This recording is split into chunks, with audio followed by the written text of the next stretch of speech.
ఒక అజ్ఞాని పడిపోయాడు అనుకోండి, అది పెద్ద విశేషంగా మీరు చెప్పక్కర్లా. ఎంతటి మహాత్ములు కూడా మాయకి ఎలా పడిపోతూ ఉంటారో మీరు తెలుసుకున్నారనుకోండి, దానికి ఎంత శ్రద్ధ అవసరమో మీకు అర్థమవుతుంది. కాబట్టి అలాంటివి చెప్పేటప్పుడు ఏ కోటేశ్వరరావు లాంటి వాడో కామమునకు వశుడైనాడు, క్రోధమునకు వశుడైనాడు అని చెప్తే అది పెద్ద విశేషం ఏంటంటే వాడు అలాంటి వాడే అంటారు. కాదు, ఒక మహాపురుషుడు అలా వశుడైనాడు అనుకోండి. అందుకే వాళ్ళు మహాత్ములు ఎవరు తమ జీవితంలో సంఘటనలు దాచరు, రాసేస్తారు. మహాత్మా గాంధీ గారు జీవితంలో ఆటోబయోగ్రఫీ రాసుకున్నప్పుడు చెప్పుకున్నారు, చంద్రశేఖర పరమాచార్య స్వామి 73వ ఏట ఇప్పటికీ నన్ను ఆశ అప్పుడప్పుడు పట్టుకునే ప్రయత్నం చేస్తూ ఉంటుందని చెప్పుకున్నారు. మహాత్ములు దాచరు. కనుక చూడండి, శివమహాపురాణం మీకు ఈ జ్ఞానాన్ని ఉపదేశించడానికి ఒక అద్భుతమైన ఘట్టాన్ని తీసుకొచ్చి బోధ చేసేటటువంటి ప్రయత్నాన్ని ప్రారంభం చేస్తోంది.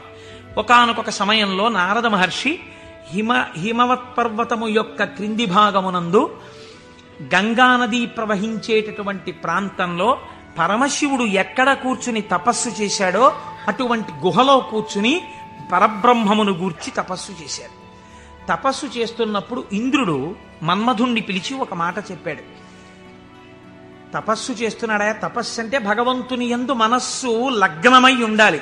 అది చంచలమవుతుందా లేదా పరీక్ష చేస్తుంటారు. కనుక నువ్వు వెళ్ళి వికారములను ఇంద్రియములకు చూపించి వశుడవుతాడేమో చూడమన్నారు. అంటూ ఇంద్రుడు అన్నాడు, హిమశైల గుహాయాం హి మునిస్తపతి నారద మనసోద్దిశ్య విశ్వేశం మహాసంయమమాన్ దృఢ. అడుగోనయా, మహాసంయమవాన్, సంయమి అయినటువంటి నారద మహర్షి తపస్సు చేస్తున్నాడు. మన్మథ నువ్వు అక్కడికెళ్ళి ప్రలోభ పెట్టి ఆయన తపస్సు భగ్నమయ్యేటట్టుగా చూడు. అగ్నియందు తప్తమైతే కదండి బంగారానికి కాంతి. పరిస్థితులను తట్టుకుని నిలబడినప్పుడు కదండి వాడు బ్రహ్మర్షి అవడం. కాబట్టి ఆ తపస్సుకి విఘ్నం పెట్టడం, ఆ తపస్సు సిద్ధించడానికి బాగా పుటం పెట్టడమే నా దృష్టిలో. ఇప్పుడు మన్మధుడు వెళ్ళాడు, ఏదో ప్రయత్నం చేశాడు, ఆయన ఏం లొంగలేదు. నారద మహర్షి యొక్క తపస్సు సఫలీకృతమైంది. ఆ తపస్సు పూర్తి చేసి ఆయన బయటికి వచ్చాడు.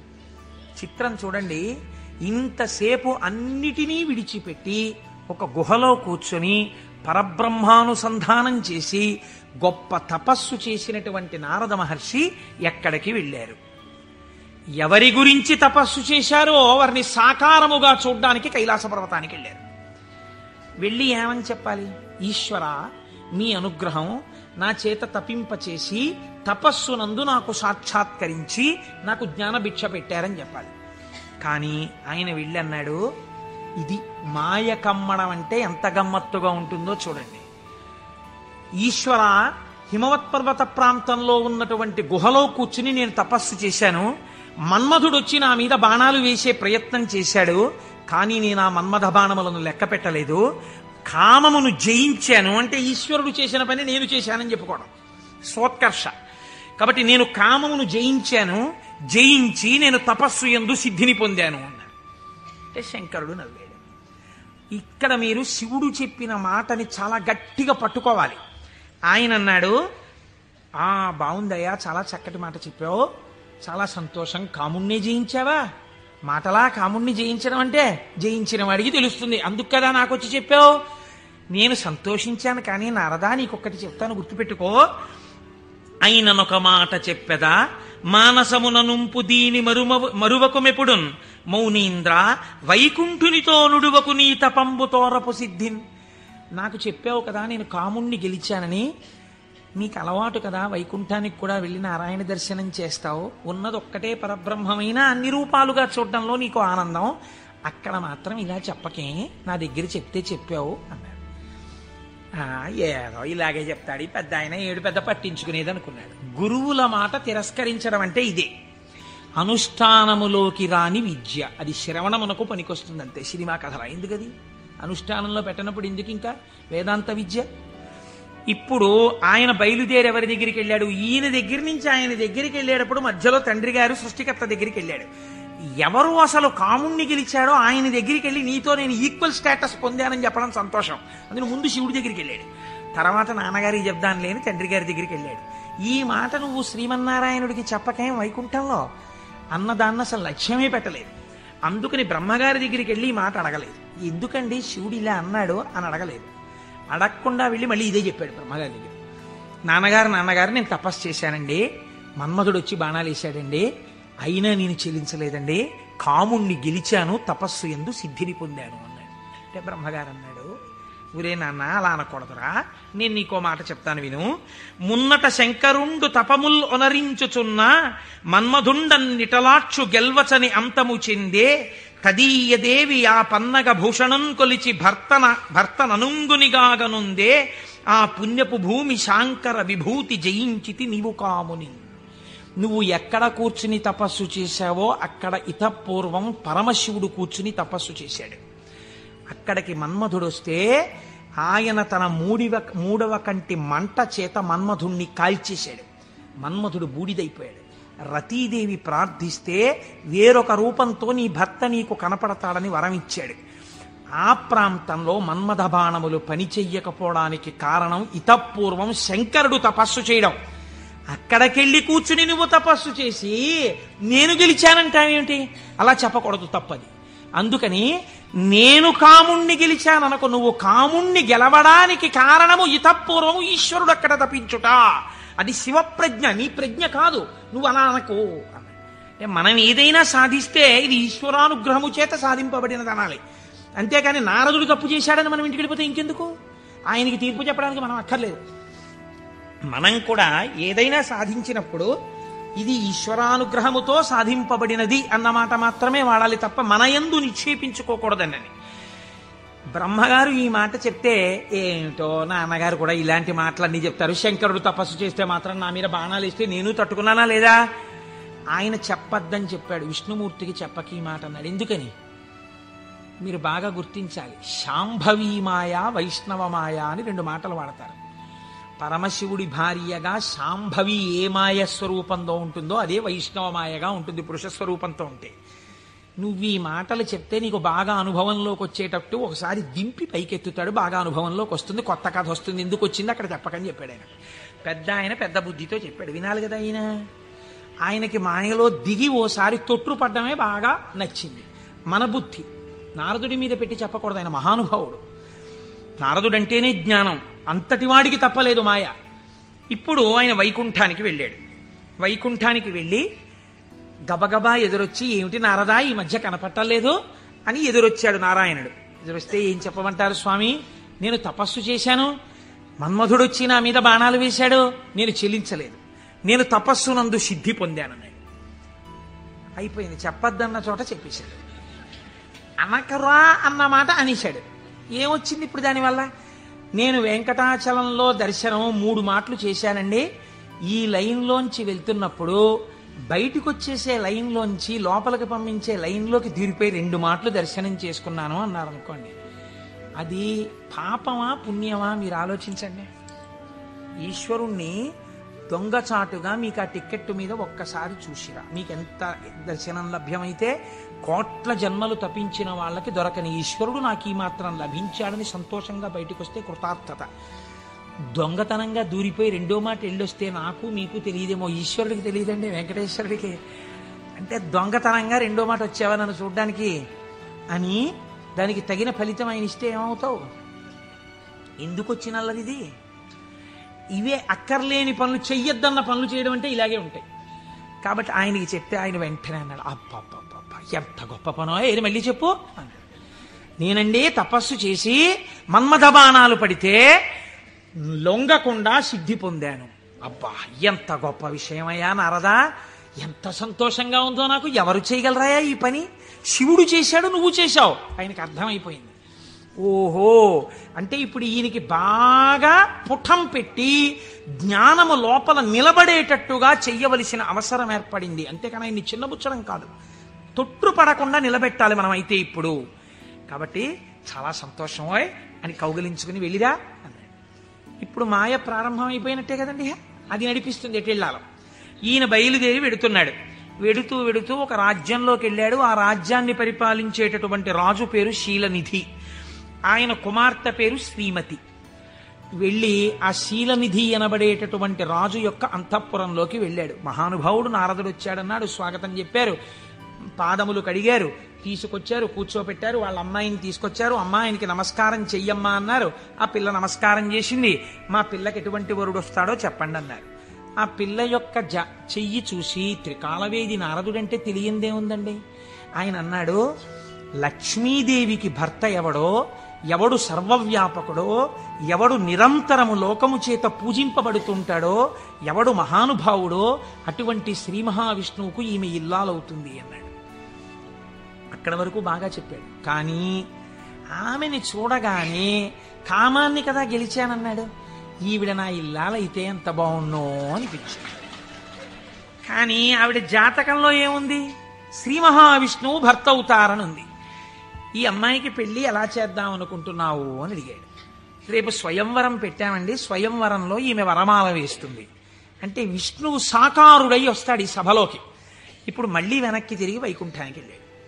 వెళ్ళి, అయ్యా ఎవరికైనా చెప్పుకుంటే కొంచెం సిగ్గుచేటుగా ఉంటుంది, నా మనస్సు ఆ శ్రీమతిని పెళ్లి చేసుకోవాలి అని ఉవ్విళ్ళు ఉరిపోతోంది. ఆమె నాకు దక్కకపోతే మన్మథబాణముల చేత చచ్చిపోతాను. ఎవరండి ఇంతకు ముందు వచ్చి చెప్పినప్పుడు ఏం చెప్పాడు? మన్మథబాణములను గెలిచి తపస్సునందు సిద్ధి పొందానని చెప్పినవాడు వెనక్కి తిరిగి వెంటనే వచ్చి చెప్తున్నాడు ఇది మాయా అంటే. చూడండి, ఆమె నా ఇల్లాలు కాకపోతే నేను మన్మథబాణములకు చచ్చిపోతాను, నన్ను బతికించవయ్యా, నేను బతకాలంటే నీ రూపం నాకు రావాలి, నీ రూపం నాకు వస్తే ఆమె నా మెళ్ళలో మాల వేస్తుంది, అప్పుడు పెళ్లి చేసుకుంటాను, అందుకని నీ రూపం నాకు ఇవ్వా అని అడిగాడు. అడిగితే ఆయన మహానుభావుడు శ్రీ మహావిష్ణువు, ఆయన ఎంత చమత్కారం చేశాడో చూడండి. హరియొసగెన్మునిక మనోహరమగు తన మేని రూపు నర్రు వరుకు బైహరి శిరసున్ కూరిచే, ఇది అరయక ముని కూరుచుండె అచట మురియుచున్. హరి శరీరాన్ని ఇచ్చాడు, హరిశిరస్సుని ఇచ్చాడు. హరి అంటే రెండు అర్థాలు. హరి అంటే పాపములను హరించే శ్రీ మహావిష్ణువు, హరి అంటే కోతి. హరి శరీరాన్ని కింద వరకు ఇచ్చాడు, కోతి తలకాయని పైనిచ్చాడు. నువ్వు హరి రూపాన్ని కదా అడిగావు, హరి రూపాన్ని ఇచ్చానన్నాడు. మాట తప్పనట్టు. ఆయన ఎంత తెలివైనవాడో చూడండి. ఈయనకేం కనపడుతుంది? ఇలా చూసుకున్నాడు. శ్రీ మహావిష్ణువు చేతులు, శ్రీ మహావిష్ణువు రంగు, శ్రీ మహావిష్ణువు కౌస్తుభం, ఆ వనమాల, ఆ పట్టుపంచ, ఆ కుర్చీళ్ళు అన్ని శ్రీ మహావిష్ణువు. తన ముఖం తనకు కనపడదుగా. అద్దంలో చూసుకోవడానికి శ్రీమతి దగ్గరికి వెళ్ళిపోవాలి ముందు, స్వయంవరం అయిపోతే. అందుకని గబగబా వెళ్ళిపోయాడు. వెళ్ళిపోయి ఆ స్వయంవరంలో ఒక ఆసనం మీద కూర్చున్నాడు. ఇద్దరు రుద్రపార్షదులు అటు ఇటు కూర్చున్నారు. వాళ్ళు అన్నారు, వీడెవడరా శ్రీ మహావిష్ణువులా పంచకట్టుకున్నాడు, మాలలు వేసుకున్నాడు, ఇటు ఆ కౌస్తుభం పెట్టుకున్నట్టు అలా పెట్టుకున్నాడు, ఆ వనమాల వేసుకున్నట్టు వేసుకున్నాడు, పైన కోతి మొహం, వీడిని ఎవరు పెళ్లి చేసి ఎలా శ్రీమతి మాల వేస్తుంది, ఇటు ఇలా వచ్చాడేమిటి అంటున్నారు. ఆయనకి ఎంతసేపు యామని వినిపిస్తోందంటే నా మెళ్ళో మాల వేస్తేస్తుందని కుళ్ళిపోయి వీళ్ళు ఇలా అనుకుంటున్నాడు. ఆ శ్రీమతి దండ పట్టుకుని దగ్గరికి వచ్చింది. తీరా దండ పట్టుకుని దగ్గరికి వచ్చేటప్పటికి కాళిదాస మహాకవి వర్ణిస్తారులేండి. ఆ ఇందుమతీదేవి దండ పట్టుకుని ఎవరి దగ్గరికి వెడితే వాళ్ళకి పగటిపూటలా అనిపించింది. ఎందుకంటే ఆవిడ యొక్క వెలుతురులో వాళ్ళు ప్రకాశించారు. ఆ తర్వాత కొంచెం ముందుకెళ్ళేటప్పటికి ఆవిడ వెళ్ళిపోయింది, వీళ్ళు చీకట్లో ఉండిపోయేవారు. నాకు కొన్ని ఆశ్చర్యంగా ఉంటాయి. నేను ఇంట్లోకి వెళ్ళేటప్పటికి కరెంటు పై చీకటిగా ఉంది. మా అమ్మాయి ఒక ఛార్జింగ్ లైట్ పట్టుకుని వచ్చి ఆ వెలుతురులో, నాన్నగారండి మిమ్మల్ని నేను వెలుతురులోకి తీసుకొస్తున్నాను అంది. చాలా గొప్ప మాట అమ్మా అన్నాను. అంటే ద్వంద్వార్థములతో మాట్లాడింది. చాలా సంతోషం తల్లి, ఫోన్లే నా కూతురి చేత నేను వెలుగులోకి వచ్చినా చాలా గొప్పవాడినే కదా. అందుచేత ఆయన అలా ఆ శ్రీమతి దగ్గరికి వచ్చింది. దగ్గరకు వస్తే నాకే మాల వేస్తుంది అని సంతోషపడిపోయాడు ఆయన. ఆ పాపం నా శిరస్సు అందదేమో అని కొంచెం ఉంచాడు. ఆవిడ ఇలా చూసి భృకుటి ముకులించి, ఇటు కోతి శిరస్సు ఏమిటి, రూపం ఏమిటి అనుకుని వెళ్ళిపోయాడు. ఈలోగా రావలసిన శ్రీహరి రాజకుమారుడి వేషంలో వచ్చాడు. ఆవిడ గుర్తుపట్టింది, మాల తీసుకెళ్లి శ్రీమన్నారాయణుడి మెడలో వేసేసింది. ఈవిడ్ని తీసుకుని ఆయన చక్కబోయాడు వైకుంఠానికి. ఈయనకి ఎక్కడ లేని బాధ కలిగింది. ఈలోగా పక్కనున్న రుద్రపార్షదులు ఇద్దరు అన్నారు, ఏమయ్యా నీకు ముందే చెప్పాం, కోతి మొహం వేసుకుని సభలోకి వచ్చావేమిటయ్యా అని, నిన్నెవరు పెళ్లి చేసుకుంటారనుకున్నావయ్యా అన్నారు. అనేటప్పటికీ వాళ్ళిద్దరికీ కూడా మీరు రాక్షసయోనుల యందు జన్మించెదరుగాక అని చెప్పించాడు. తప్పెవరిది? ఒప్పు చెప్పిన వాళ్ళెవరు? ఒప్పు చెప్పిన వాడికి తపఫలితంతో శాపం ఇచ్చాడు. మాయా ప్రభావము కామక్రోధముల యందు ఎలా తిప్పుతుందో చూడండి. శపిస్తే వాళ్ళు ఎటువంటి స్థితిలో ఉన్నారు? ఇదంతా శివేచ్ఛ అని వాళ్ళు నమ్మారు. ఇది పరమభక్తి. వాళ్ళకి ఆ కష్టమే వచ్చినా ఇది కూడా ఈశ్వర శాసనమే అనుకున్నారు. వాళ్ళుట వారులు జ్ఞానధనము చేకూరిన వారౌటమదిని కుందకయే శివేచ్ఛారీతి నడచునని అన్నారదునిన్ దూరరైరి నడచి రెచటికో. వాళ్ళు ఇదేమిటయా మమ్మల్ని ఇలా శపించావు, నువ్వు కోతి మొహం పెట్టుకుని వచ్చి అని చెప్పి తిరిగి శపించకుండా ఇది కూడా శివేచ్ఛే అని వాళ్ళు వెళ్ళిపోయారు. వాళ్ళు మహాజ్ఞానులు. ఇప్పుడు ఈయన గబగబా మళ్ళీ వైకుంఠానికి వెళ్ళాడు. వైకుంఠానికి వెళ్ళి ఎంత పనిచేశావయా శ్రీమన్నారాయణ, నీ రూపం నాకు ఇమ్మని అడిగాను, హరి రూపం ఇమ్మని అడిగితే హరి రూపం హరి శిరస్సు కోతి శిరస్సు పెట్టావు. దానివల్ల శ్రీమతిని నువ్వు పెళ్లి చేసుకున్నావు, నాకు కాకుండా చేశావు. నన్ను ఎంత అవమానాలు పాలు చేశావు. ఇది రేపు పొద్దున శివపురాణంలోకి ఎక్కేస్తుంది. ఓ చేతకానికి కోటేశ్వరరావు చెప్పడం మొదలెట్టేస్తాడు. నా బతుకు బజార్లో పెట్టేశావు నిన్ను వచ్చి అడిగినందుకు. ఎంత రహస్యంగా అడిగాను, దానికి ఎంత కథ సృష్టించావు. చూడు నా కడుపు ఎంత మండిపోతుందో. మరియున్ వానర ముఖమును సరియని నాకిచ్చినట్టి చందమునకు వానరులే శరణం బౌదురు నరుడవు నీ వగుచు వగగ నంగల అవని. నీవు ఒకానొక నాడు నరుడవై పుట్టి అందచందాలు కలిగిన భార్య దూరమైపోతే అరణ్యంలో పడి ఏడిస్తే ఈ కోతి ముఖం ఉన్న వాళ్లే వచ్చి సహాయం చేసి నీ భార్యతో నిన్ను కలుపుతారు, నిన్ను శపిస్తున్నానన్నాడు. మహానుభావుడు కనుక శ్రీమన్నారాయణుడు దాన్ని కూడా లోకానికి ధర్మ మార్గం నేర్పడానికి రామావతారమునందు సీతావియోగంగా తీసుకున్నారు. ఇప్పుడు ఈ శాపవచనాన్ని కూడా విడిచిపెట్టేశాడు. ఇద్దరిని శపించేశాడు, భగవంతుణ్ణే శపించాడు, రుద్రపార్షదుల్ని శపించాడు, కామమునకు వశుడయ్యాడు. ఇప్పుడు స్వస్థత కలిగింది. ఏమిటి నేను పొందింది అనుకున్నాడు. చిచ్చి చిచ్చి, ఎక్కడి నా జన్మ, ఎక్కడి తపస్సు, ఎక్కడి మహతి. ఆనాడు శంకరుడు చెప్పాడు, నేను గెలిచానని అనద్దు, ప్రత్యేకించి వైకుంఠంలో ఈ మాట చెప్పకు సుమా అని చెప్పాడు ఆయన. అక్కడే చెప్పాడు. కాబట్టి శివవాక్కు గురువాక్కు. ఏది అనకురా, ఏదైనా ఈశ్వరుడు ఇచ్చాడను నీకు ఇబ్బంది ఉండదు అంటే వీడు ఏదైనా సాధించేటప్పటికీ నాదంటాడు, ఏదైనా పోయేటప్పటికి దిక్కుమాల దేవుడు ఏం చేశాడు నాకంటాడు. రెండూ పాపకర్మలే. కాబట్టి ఇప్పుడు ఆ మాయ తొలగింది. ఇప్పుడు శ్రీమన్నారాయణుడిని చూసి అన్నాడు, ఎట్లు మహాత్మా నిన్ను శపించిన దోషము నాకు బాయు, నీ వెట్లు భరించి యొందగల వీచెడు తాపసి ఏవయైన ఈ తిట్లు సహింపరానివిక, తీండ్రపుటల్కను ముక్క ముక్క యౌనట్లుగా నన్ను చెండదగు అండజకేతన చక్రధార చేన్. యుక్తాయుక్త విచక్షణ మరిచి నేను మాట్లాడినటువంటి మాటలకి నా యొక్క నాలుకని ముక్కలు ముక్కలుగా కత్తిరించెయ్యాలి. ఎంత మాత్రము ఇంకా జాగు చెయ్యకుండా మహానుభావ, అండచకేతన అంటే గుడ్డులోంచి పైకొచ్చినటువంటి గరుత్మంతుడు నీ యొక్క ధ్వజమునకు చిహ్నముగా కలిగినటువంటి వాడా, మహానుభావ నీ చక్రధారల చేత నా నాలుకని ముక్కలు ముక్కలుగా కత్తిరించేవయా, అప్పుడు కాని నేను చేసిన పాపం పోదని కన్నీటి ధారలతో ఆయన పాదాల్ని అభిషేకించి ఆయన కాళ్ళ మీద పడ్డాడు. నారదుడు కాబట్టి అంత తొందరగా మళ్ళీ స్వస్థితిని పొందగలిగాడు. మనం కొన్ని కోట్ల జన్మలు తిరుగుతుంటాం. మీరు చూడండి, రామాయణంలో సీతావియోగానికి కారణమైంది ఒక రజకుడి మాట. అదే రజకుడు మళ్ళీ ద్వాపర యుగంలో రజకుడిగా వచ్చాడు. కృష్ణ భగవానుడు వెళ్ళి 4 చీరలు ఇవ్వయా, పంచెలు ఇవ్వయా, కట్టుకుంటానన్నాడు.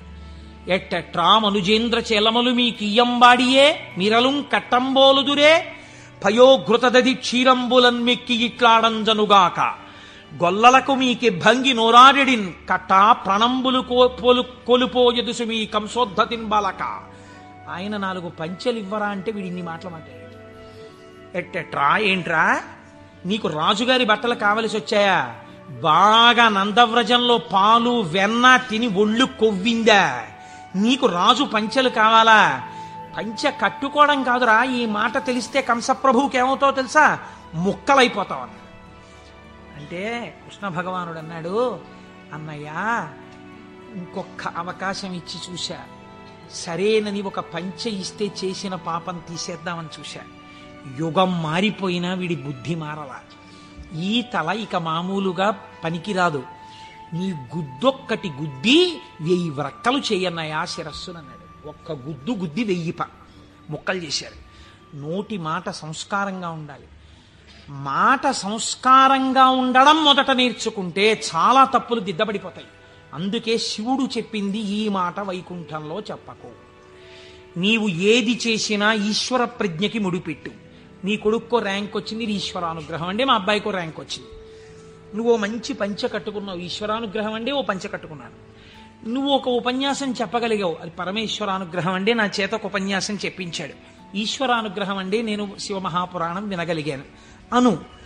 నేనన్న మాట అన్నావా ఇబ్బందిలోకి వెళ్ళిపోతావు. ఇది అనకు. మొదట దిద్దుకోవలసినది వాక్కు దిద్దుకో. రజోగుణ తమోగుణ భూయిష్టమైన వాక్కులు మాట్లాడకు, అవి నీ సంస్కారం అయిపోతాయి. ఈ సంస్కారము నిన్ను జన్మ జన్మాంతరములు తిప్పుతుంది.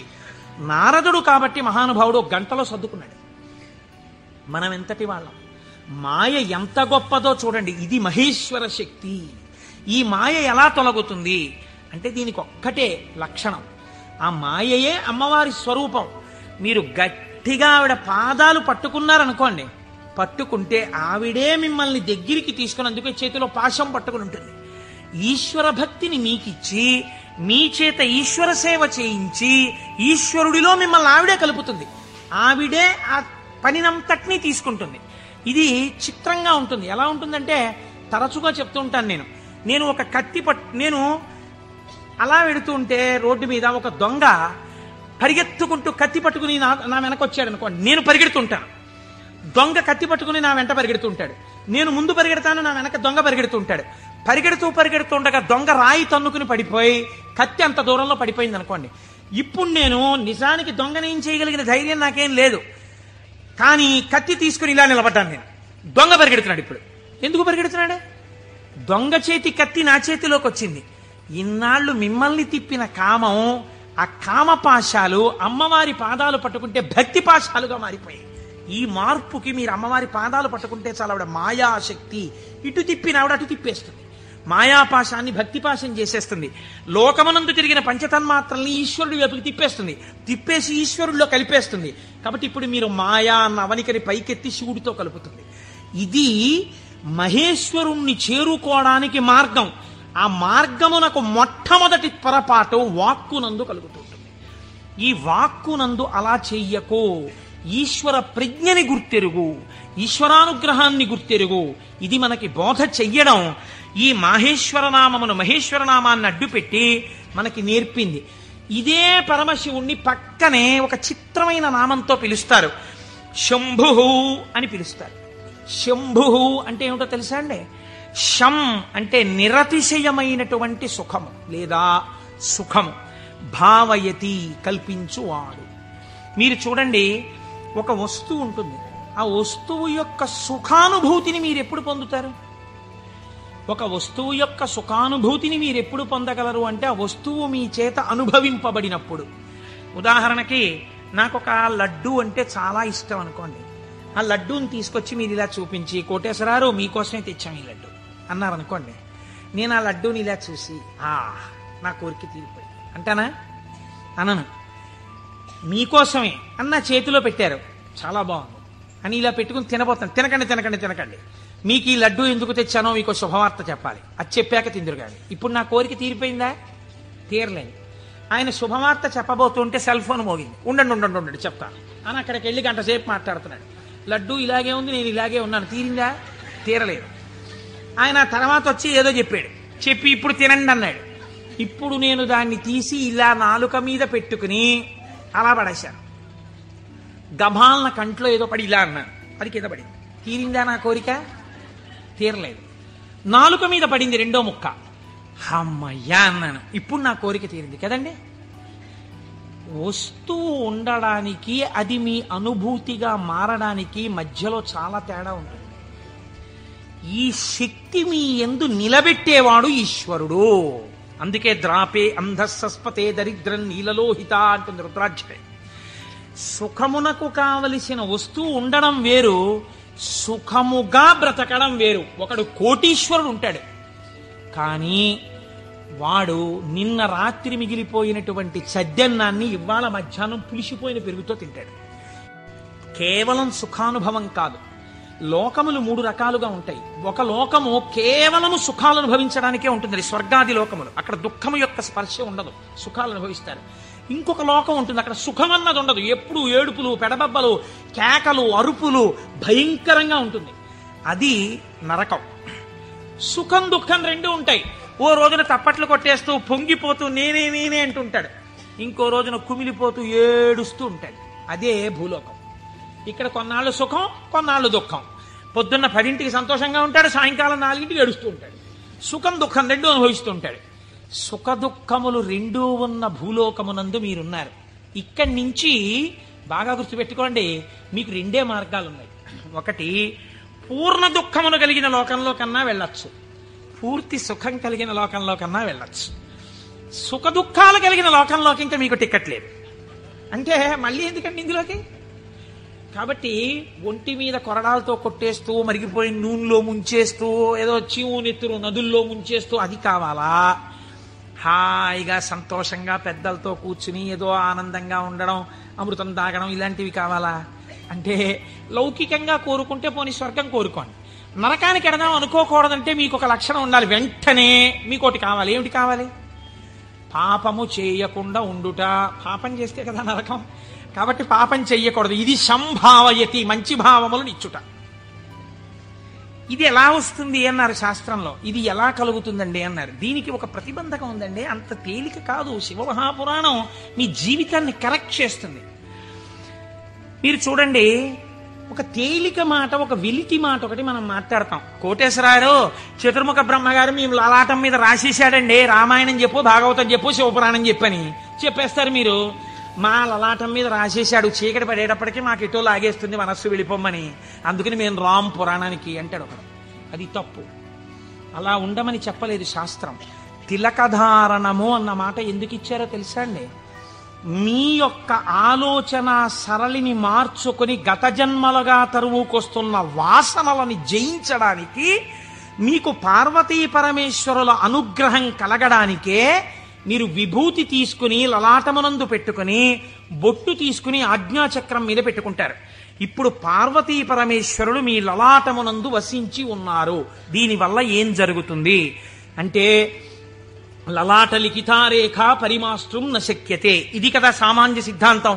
బ్రహ్మగారు రాసిన రాత మారదు. కానీ మీరు తిలకధారణం చేసి విభూతి పెట్టుకోగానే మీ ఆలోచన సరళి ఎందు మార్పు వస్తుంది. ఎందుకు వస్తుందో తెలుసా అండి?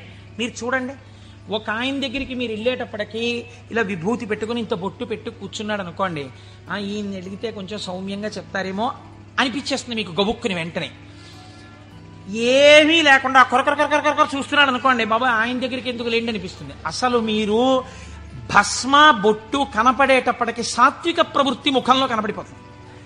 సరికదా, ఆజ్ఞాచక్రం మీద బొట్టు అమ్మవారి యొక్క అనుగ్రహం. అమ్మవారి అనుగ్రహం ఆజ్ఞాచక్రం మీద ప్రసరణం మొదలవగానే మీ బుద్ధి యందు ఆలోచన మారిపోతుంది. మారిపోయి మనం ఈ పని చెయ్యొద్దు, మనం ఎందుకు ఈ పాపం చేయడం, మనం ఇంక ఇవాళ నుంచి ఇది చెయ్యొద్దు, మనం పురాణానికి వెళ్ళిపోదాం, మనం శివాలయానికి వెడదాం, మనం వెంకటేశ్వరుడి గుడికి వెడదాం, ఎన్నాళ్ళు ఈ తప్పుడు పని చేస్తాం, మనం చెయ్యొద్దు అని మీ యందు ఒక పూనిక రావడం ప్రారంభం అవుతుంది. అందుకని ముందు శరీరమును అలంకృతం చేసి లోపల మనస్సుని సంస్కరించడం దగ్గరికి వెళ్ళారు. మీరు మనస్సుని జయించలేకపోతే. పెద్దలు ఏదో ఉత్తినే హాస్యాస్పదంగా పెట్టలేదండి ఇవేవిని. కనుక తిలకధారణ చేసి భస్మ పెట్టుకోమని చెప్పారు. ఇప్పుడు మీరు అలా చెయ్యడం ప్రారంభిస్తే ఏమవుతుంది? అలా చెయ్యడం ప్రారంభిస్తే మీకు దుఃఖమును స్వీకరించి దుఃఖము నుండి బయటపడతారు. ఇది చిత్రంగా ఉంటుంది. ఇప్పుడు మీకు ఎందుకు ఈ ఆలోచనలు, పాపభూయిష్టమైన ఆలోచనల వైపు ఎందుకు తిరుగుతోంది మనస్సు అంటే, దానికి రజోగుణ తమోగుణ ప్రవృత్తి ఉంది. 3 గుణాలు ఉన్నాయి లోకంలో, సత్వము రజస్సు తమస్సు. ఇది ఎప్పుడూ కూడా ఆయన అలాగే చెప్తాడు కానీ హాయిగా పనిచేసేట్టు ఎంత సుఖంగా ఉంటుంది, ఒంట్లో ఓపిక ఉన్నప్పుడు చేయాలి, ఆయనకి ఏముంది అలాగే చెప్తాడు.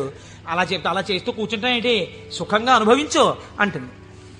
ఎందుకు ఆ పురాణం, దిక్కుమాలిన పురాణం, హాయిగా టీవీ చూడు, మంచి ఎపిసోడ్ వస్తుంది ఇవాళ అంటుంది. ఈ బోధని జయించగలగడానికి ఈ త్రిగుణములు బాధాకరములు. మీరు ఉన్నతిని పొందకుండా బాధిస్తున్నాయి. ఉన్నతిని పొందకుండా బాధించేటటువంటి త్రిగుణముల యొక్క బాధ నుంచి మీరు బయటపడడానికే మీరు సంసారం అనే కొత్త బాధనించుకున్నారు. సంసారం బాధ అండి. సంసారం సాగరం దుఃఖం. సంసారం అంత తేలికని శాస్త్రం చెప్పలేదు. అందులో తరించడానికి చాలా కష్టం, దాని మార్గం తెలియాలి. మరి బాధపోవడానికి బాధలోకి ఎందుకండి? మళ్ళీ బాధపోవడానికి సుఖంలోకి వెళ్ళాలి. బాధపోవడానికి బాధలోకి వెళ్ళమంటున్నారేంటి మీరు? అంటే నేను మళ్ళీ ఒక ఉపమానం చెప్తాను మీకు కడుపు నొప్పిగా ఉంది, అజీర్తి చేసింది. అజీర్తి చేసి కడుపు నొప్పిగా ఉండడం బాధ. ఈ బాధ పోవడానికి మీరు ఇంకో బాధ స్వీకరించారు. ఏమిటది? ఆమదం తాగడం. ఆమదం తాగడం సంతోషంగా ఉంటుందేంటి? ఎవరికన్నా ఆమదం తాగడం బాధే. కానీ మరి బాధతో కూడినటువంటి ఆమదము త్రాగుట అన్నది ఎందుకు చేశారు? కడుపు నొప్పి అజీర్తి అన్న బాధ నుంచి విముక్తమగుట కొరకు. సత్వరజస్తమో గుణములన్న 3 గుణముల నుంచి బయట పడడానికే సంసారములోకి ప్రవేశించి సుఖములు అనుభవించి ఈ సుఖములు సుఖములా అన్న ప్రశ్న వేసుకుని ఈ సుఖములు సుఖములు కావు, నిజమైన సుఖము ఈశ్వరుడే అన్న లక్షణాన్ని ఏర్పరచుకుని వైరాగ్య సంపత్తిని పెంపొందించుకోవడం, దాని వలన ఇంకా ఇంద్రియములు మనస్సు చెలించని స్థితికి పెడతాడు. ఇంద్రియాల్ని గెలవడం కాదు, మనస్సు కదలని స్థితికి పూర్ణ వైరాగ్యం అని పేరు. మీరు చూడండి, గాలి వెళ్ళిపోతూ మల్లెపూల మీద గెడుతుంది. నేను మల్లెపూల మించి వస్తున్నానని పొంగిపోదు. అశుద్ధం మీద గెడుతుంది. చిచి నేను అశుద్ధం మీదకి వెళ్ళానని బాధపడదు. దేని మించి వెళ్ళినా గాలి గాలిగానే ఉంటుంది, దానికేం బాధ లేదు. అలాగే పూర్ణ వైరాగ్యం పొందినవాడు ఇదంతా ఈశ్వర లీల అంటాడు. కానీ ఈ మాట అనడం చాలా కష్టం. అంత వైరాగ్యం రావడం కూడా ఈశ్వరానుగ్రహం. ఈ వైరాగ్య సంపత్తి చేత శాశ్వత సుఖస్థానమైన ఈశ్వరుడు ఎందుకు కలిసిపోతాడు. అప్పుడు వాడికి ఇంకా ఊర్ధ్వలోకం లేదు, అధోలోకం లేదు, పైన స్వర్గం లేదు, కింద నరకం లేదు. ఇక మళ్లీ పుట్టవలసిన అవసరం లేని మోక్ష స్థితిని పొందుతాడు. ఇలా పొందడానికి శంభు అనుసంధానం చేసుకుంటూ ఉండాలి. శివుడి పాదాలు మీరు గట్టిగా పట్టుకున్నారనుకోండి, శివాష్టోత్తరం చదువుకుంటున్నారనుకోండి, భస్మధారణ చేశారనుకోండి, బొట్టు పెట్టుకున్నారనుకోండి, ఏమీ చేతకాకపోయినా కూర్చున్న నామాలు చెప్పడం మొదలుపెట్టారనుకోండి, మీకు తెలియకుండా మీలో ఒక రకమైనటువంటి మార్పు ప్రారంభమై అది మంచి ఆలోచనల వైపుకు తీసుకుని వెళ్ళగలదు. ఇలా తీసుకుని వెళ్ళవలసిన అవసరము ఎందువలన కలిగింది అంటే, పూర్వకాలంలో పూర్వయుగమైనటువంటి ద్వాపర యుగం వరకు కూడా ఒక లక్షణం ఉండేది. రాక్షసులు ఉన్నారనుకోండి, వాళ్ళు తెలిసేవారు వీళ్ళు రాక్షసులండి అని తెలిసేది. కాబట్టి వాడిని దూరంగా పెట్టడమో, వాడిని పరమాత్మ సంహారం చేయడమో ఏదో ఉంటుంది. కలియుగంలో ఏమిటో తెలుసా అంటే, రాక్షసులు ఏ రూపంలో ఉంటారు? చిత్తవృత్తుల రూపంలో ఉంటారు. పైకి దొరకరు. మీకన్నా సాధుపురుషుళ్లే కనిపిస్తాడు. మోసం చేసేవాడే చాలా నమ్మించేటట్టుగా సాధుపురుషుళ్లే ఉండాలి. వాడు నమ్మితే నాకేమిటి, నమ్మకపోతే నాకేమిటి, నేనేమన్నా వాడి దగ్గర ప్రయోజనం పొందుదాం అనుకుంటున్నానా అన్నవాడు తన యథారీతిగా ఉంటాడు. అవతల వాడిని నమ్మించి మోసం చెయ్యాలనుకోండి, వాడే మాట కలిపి చక్కగా మాట్లాడి బాగా మాట్లాడి మీరు నమ్మేటట్టు చేసి అప్పుడు మీకు ఒక కప్పు కాఫీ ఇచ్చి ఆ కాఫీలో మత్తు కలిపేసి మీరు పడిపోతే మీ సూట్ కేసు ఎత్తుకుపోవాలి వాడు కదా. అందుకని ఇప్పుడు ఎక్కడున్నాడు రాక్షసుడు? వాడి చిత్తవృత్తి ఎందున్నాడు? మీరు చూడండి, నిజంగా ఈ చిత్తవృత్తుల రూపంలో రాక్షసులు ఉండి ఉంటే త్రేతాయుగంలో విశ్వామిత్రుడు యాగం చేయగలరా? చెయ్యలేడు. ఇక్కడే ఉన్నారు రాక్షసులు. రాముడు ఈ లోపల రాక్షసుల్ని చంపడానికి తానే అనుసంధానం చేసుకోవాలి. బయట రాక్షసులుగా ఉన్నారు. రాముడు వచ్చి బాణం వేసి కొట్టి చంపాడు. ఈ యుగంలో అలా కుదరదు. ఇక్కడున్నారు రాక్షసులు. వాళ్ళు ఎప్పుడైనా తలెత్తుతారు. ఎప్పుడైనా తలెత్తి మిమ్మల్ని పడగొట్టేస్తారు. ఎప్పుడైనా పడగొట్టేయగలరు. ఎప్పుడైనా పడగొట్టేసేటటువంటి రాక్షసులు ఇక్కడే చిత్తవృత్తుల రూపంలో ఉన్నారు. వీళ్ళని తొక్కి పట్టగలిగిన వాడెవడు? ఒక్కడే, శంభు. అందుకే ఏవం శ్రీ శంభుదేవస్య నామ్యామష్టోత్తరం శతం అంటాం. ప్రదోష వేళలో రోజు ఆ శంభునామాలు చెప్పామనుకోండి, ఆయన ఏం చేస్తాడంటే వీళ్ళని తొక్కి పెట్టి మీ భావముల యందు మంచి ప్రవాహాన్ని ఏర్పాటు చేస్తాడు. ఈ మంచి ప్రవాహము కలిగిన భావన చేత ఉన్నతిని పొందేస్తాడు. ఇప్పుడు ఈ భావన పొందినటువంటి వాడు ఎలా ఉంటాడు? ఎలా పొందుతాడు ఈశ్వరుణ్ణి అని మీరేమి అనుమానపడిపోయి వాడు ఏమైనా పూజలు బాగా చేసేస్తాడండి, యజ్ఞయాగాదులు చేసేస్తుంటాడండి అలా అనుకోక్కర్లేదు. శంభునామాన్ని పెట్టుకుని శంభుని యొక్క అనుగ్రహం పొందిన వాడి స్థితి ఎలా ఉంటుందో తెలుసా అండి? నేను మీకు ఒక ఉదాహరణ చెప్తాను, మీరు బాగా పట్టుకోగలుగుతారు. ఇది కూడా నేను ఎక్కడి నుంచో ఎందుకు మీకు రుద్ర పశుపతి నాయనార్ అని ఒక నాయనారు ఉన్నారు, 63 మంది నాయనార్లలో. మనం సాధారణంగా ఏం చేస్తాం, రుద్రం చదవండి అన్నాం అనుకోండి, సన్యాసి కూడా రుద్రం చదవాలి. సన్యాసులు కూడా రుద్రం పారాయణ చెయ్యమని శాస్త్రం విధించింది. ఎందుకో తెలుసా అండి? అభిషేకం చేయకపోయినా రుద్రాన్ని పారాయణ చేస్తే వెంటనే పాపాలు పటాపంచలవుతాయి. ఆ పశుపతి నాయనారికి ఒక లక్షణం ఉండేది. ఆయన రోజు కూర్చుని రుద్రాధ్యాయం చదువుతూ ఉండేవాడు. చదువుతున్నప్పుడు ఆయనకు ఒక అనుమానం వచ్చింది. ఏమిటో అనుమానం? అందులో మేఘ్యాయచ విద్యుచ్ఛాయచ వృక్షాయచ హరిత్యాయచ లోప్యాయచ ప్రవాహ్యాయచ ఫేన్యాయచ సికత్యాయచ ఈ మాటలు ఉన్నాయి. ఇవన్నీ ఈశ్వరుడే అన్నారు. అంటే నీరు ఈశ్వరుడు, నీటి మీద నురుగు ఈశ్వరుడు, చెట్టు ఈశ్వరుడు, చెట్టు మీద పిట్ట ఈశ్వరుడు, చెట్టులో ఆకుపచ్చతనం ఈశ్వరుడు. మనం ఏం చేస్తాం? మేము అభిషేకం చేయించుకుంటున్నామండి అని వెళ్ళి కూర్చుంటాం. శివాలయంలో ఉన్న అర్చక స్వామి ఏదో మహన్యాసం అని చెప్పి నారుద్రో రుద్రమచ్చ ఎత్తని పాప ఆయన మహన్యాసం చేయిస్తాడు. చేయించిన తర్వాత మీరేవో పాలు పెరుగు పంచదార పళ్ళరసాలు పట్టుకెడతారు. ఆయన రుద్రాధ్యాయం చదువుతూ పోసేస్తాడు. పోసి అభిషేకం చేస్తుంటాడు. మీరేం చేస్తారు? మీకు అది ఏమిటో తెలియదు కదా, అర్థం కాదు. అర్థం కాకపోవడం వల్ల తేలిగ్గా వచ్చేది ఏంటంటే నిద్ర. కాబట్టి చాలా అమరికగా మనకి దొరికేది ఏమిటంటే, బ్రహ్మదండం మహర్షులకు ఎలా ఉంటుందో అలా మోచేతిని తొడకి పెట్టి ఈ చేతిని ఇలా పెట్టి చక్క చెంప చేస్తే చాలు, అలా పడుకోవచ్చు, నిద్రపోతాడు.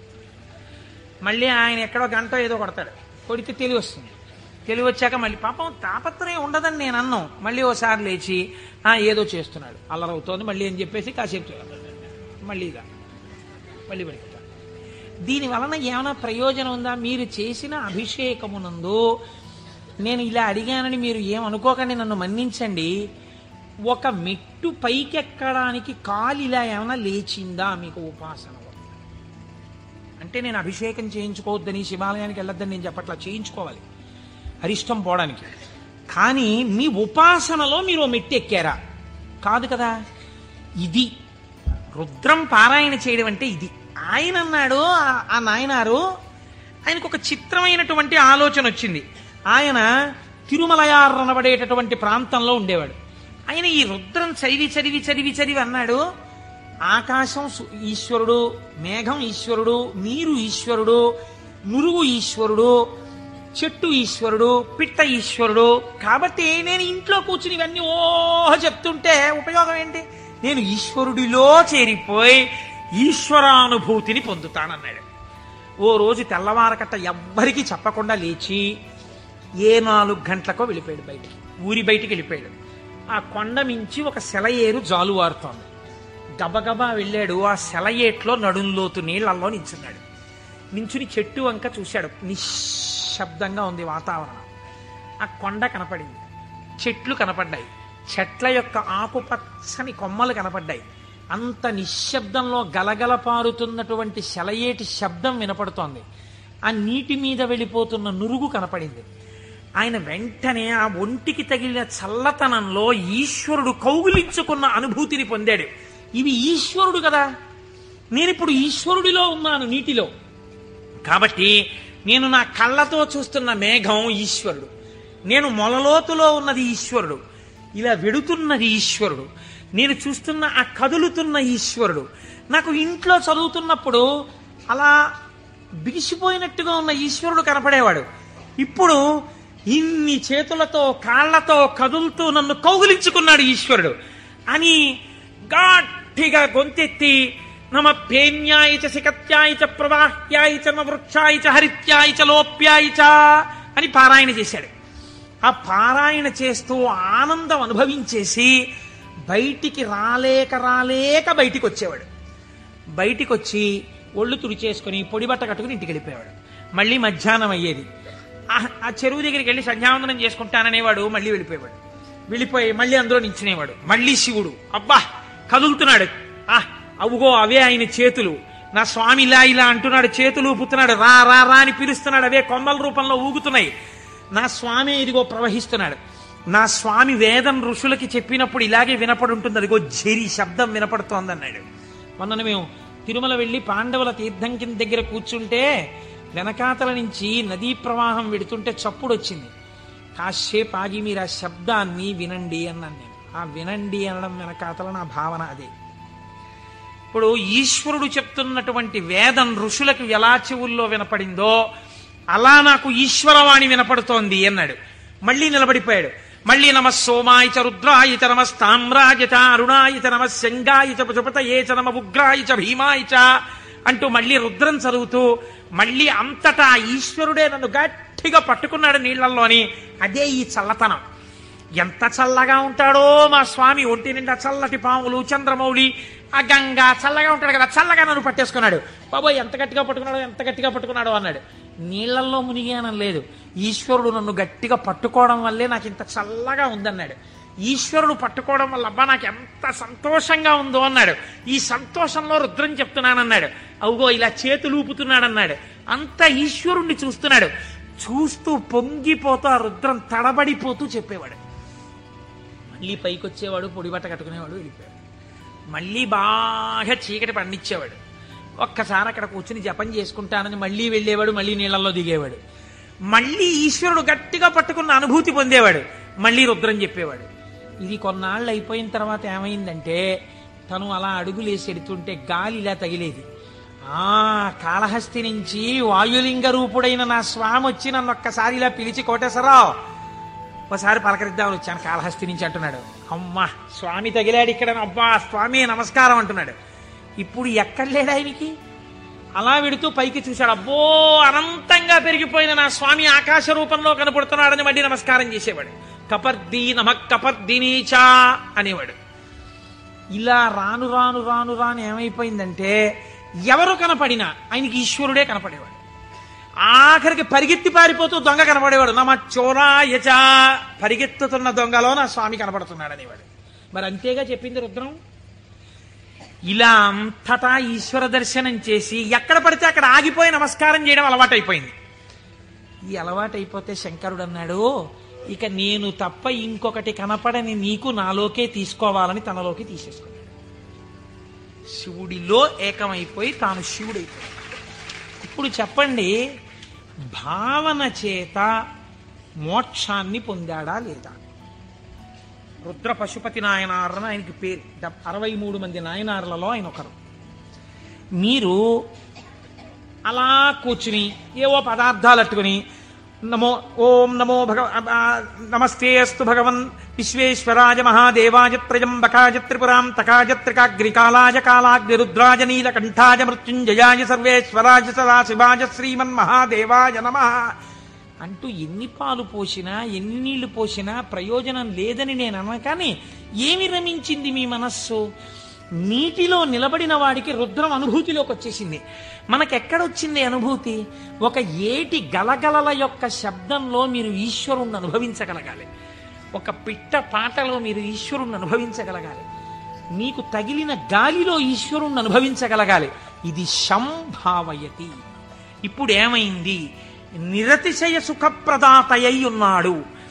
ఈ మాటలు చెప్పి చిత్తవృత్తులైనటువంటి రాక్షస స్వరూపాల్ని తొక్కి పెట్టడానికి ఇలా నేను దక్షిణామూర్తిగా కూర్చుంటే ఆనాడైతే అర్థమైంది, కానీ ఇవాళ అర్థం కాదు లోకానికి. అందుకుని నేను లేచి తిరగాలి, తిరిగి లోకానికి బోధ చెయ్యాలి. బోధ చేసి నేనే శంభుస్వరూపమై లోకాన్ని శివుడి వైపుకి తిప్పాలనుకున్నట్టు ఒక ఆయన.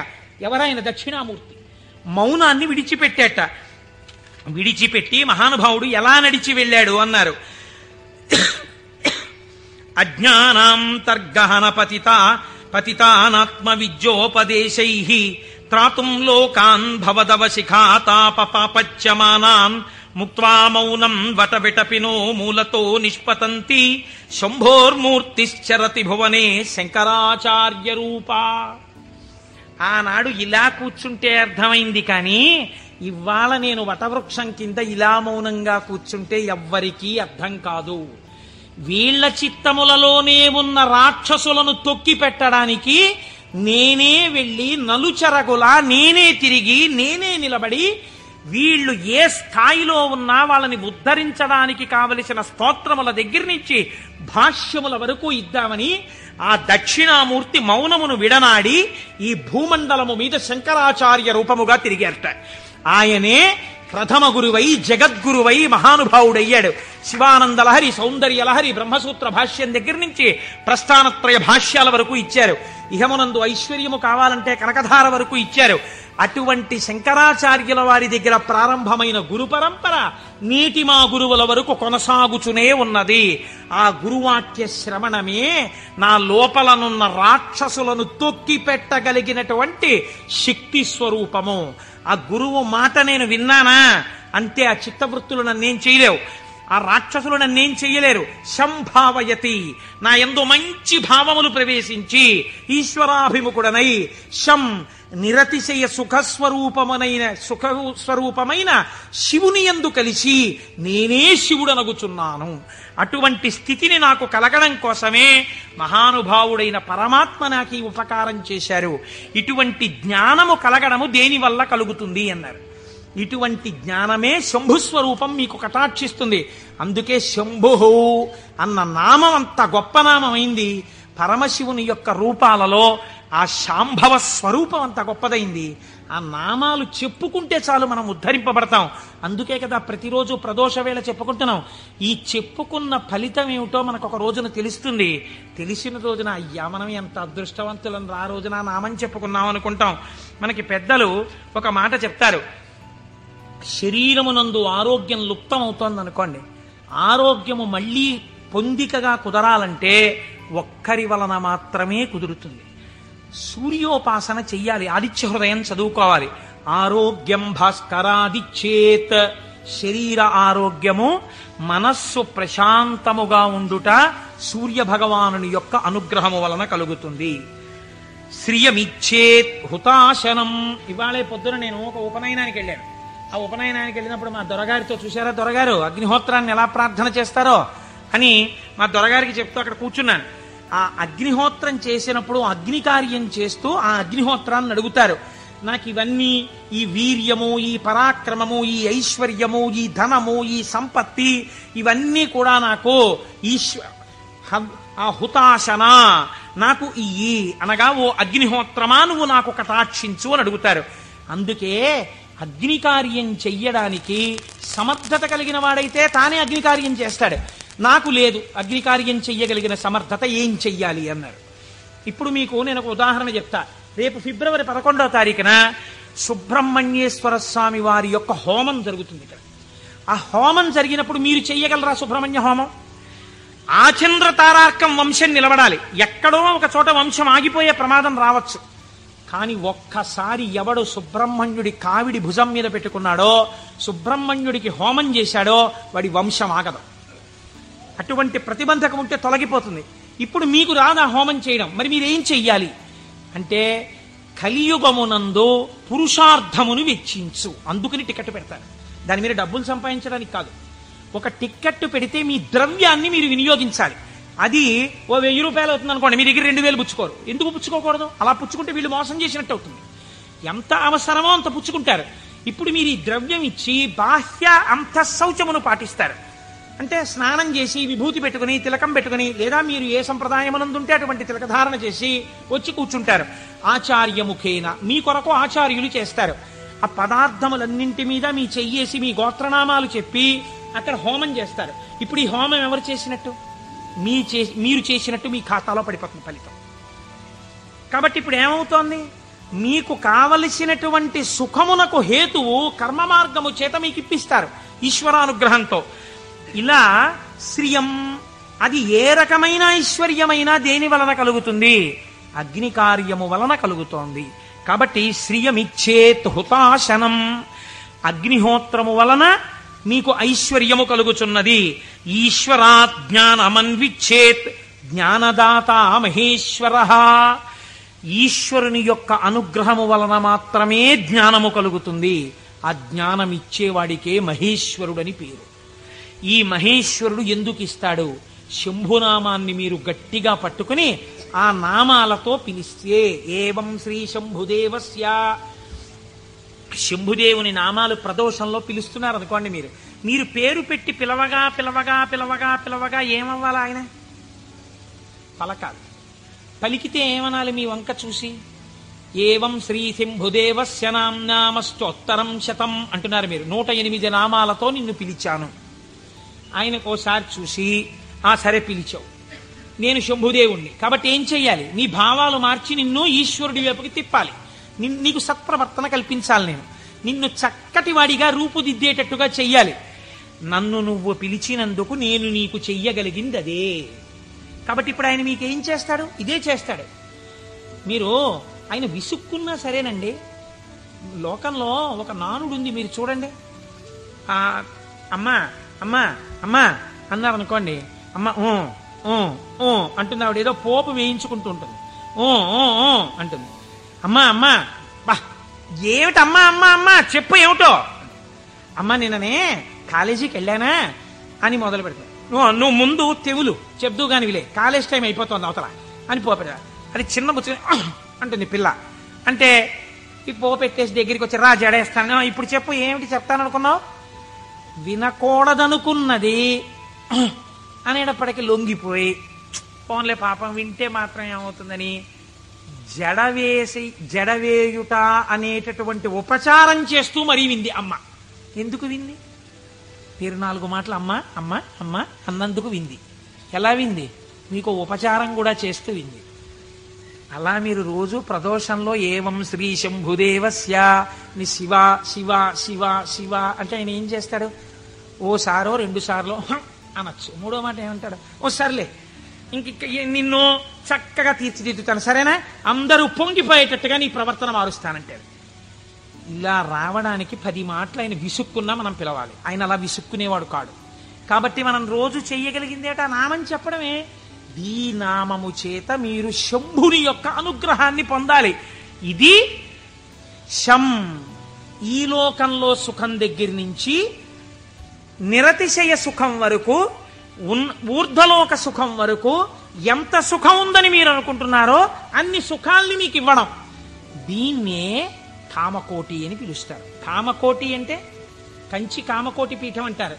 కామకోటి అంటే ఇక్కడ కోరికలు ఇవ్వడంతో మొదలుపెట్టి కోరికలు లేకుండా చెయ్యడం వరకు తీసుకెళ్లి ఆ తర్వాత పుణ్యం ఇచ్చి, పుణ్యము వలన ఊర్ధ్వలోక ప్రాప్తి వరకు ఇచ్చి, తర్వాత మళ్లీ తిరిగి రానవసరము లేనటువంటి పునరావృత్తి రహిత శాశ్వత శివ సాయుధ్య స్థితి అనబడేటటువంటి మోక్ష స్థితి వరకు ఇయ్యగలిగినటువంటి అంచులన్నీ ఆవిడ చేత పరిపాలింపబడుతున్నాయి.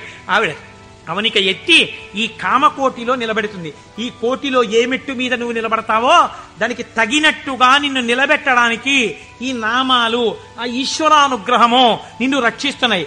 నీకు రుద్రపశుపతి నాయనారు వృత్తాంతం ఒక్కటి ఉదాహరణగా సరిపోలేదా? రమించిన హృదయం అటువంటి భావం ఒక్కటి కలగగానే రమించిపోయిందంతే. ప్రమాదం అంతా ఎక్కడొస్తుందో తెలుసా అండి? మీరు చూడండి, మనం లోకంలో ఒక పెద్ద పొరపాటు చేస్తుంటాం. మనస్సు యందు దోషం ఉండదు. మనస్సు ఏ స్థానాన్నైనా వెతకడం దానికి అలవాటు. మీ మనస్సు ఒక స్థానాన్ని అడుగుతుంది. అది ఏమండి, సాయంకాలం 6:30కి వెళ్ళి కాసేపు మనం కూడా నామం చెప్పుకుంటే బాగుంది. లేదు, కొన్నాళ్ళకి పురాణం అయిపోతుంది.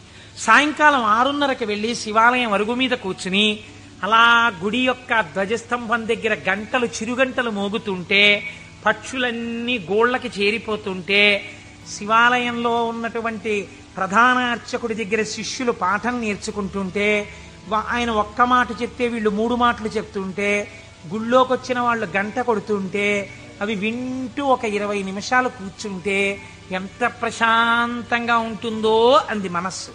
అంటే మీ మనస్సు ఒక స్థానాన్ని అడిగిందా లేదా? కానీ దాని గొంతు మీరు ఎక్కడ నొక్కుతారో తెలుసా అండి? ఇది 6:30కి నాన్నగారండి ఎలాగైనా సరే మనం రోజు కాసేపు ఈవినింగ్ వాక్ వెళ్దాం నాన్నగారండి, డాక్టర్ గారు మార్నింగ్ వాక్ ఏదో ఒకటి చేయమన్నారు, వెయిట్ తగ్గాలంటున్నారు, నన్ను నేనేమో తిరగలేను నాన్నగారండి, మీరు కూడా నాతో రండి అందనుకోండి పిల్ల, లేకపోతే పిల్లాడు, లేకపోతే భార్య, లేకపోతే ఎవడో స్నేహితుడు. ఉత్తర క్షణం మీరు వచ్చిన ఒకే ఒక మంచి ఆలోచన పీక నొక్కేస్తారు. సరేలే గుళ్ళోకి ఇంకో మాట ఎప్పుడో వెళ్దాం, పాపం అడిగాడు కదా అని వెళ్ళిపోతారు. ఒకరోజు పొద్దున్నే కాసేపు మీరు 6 గంటలకి ధ్యానం చేసుకుంటే మీకు బాగుందనుకోండి, 6 గంటలకు అబ్బా లేచిపోతే పొద్దున్నే 6 గంటలప్పటికి మీరు లేచిపోయి ఆ బాత్రూంలోకి వెళ్ళి పడపడ స్నానం తిరుగుతుంటే నిద్ర పట్టే వాళ్ళకి కూడా నిద్ర పట్టట్లేదు, 7 వరకు హాయిగా ఎందుకు వెళ్ళిపోయాడు? మీరు ఏది చెప్పిన మాట ఎక్కడ విన్నారు? ఇంట్లోకి రెండంటేనే రాని వాళ్ళకి ఎవడు చెప్తాడు? బయటికి వచ్చిన వాడు చెప్పారు వెళ్ళిపోమనే చెప్తాడు కదండి. కాబట్టి పట్టు విడుపు అని 2 మాటలు మనకి శాస్త్రంలో ఉన్నాయి. ఏది ఎక్కడి వరకు పట్టుకోవాలో అక్కడ వరకే పట్టుకుని ఎప్పుడు విడిచిపెట్టాలో అప్పుడు విడిచిపెట్టేయాలి.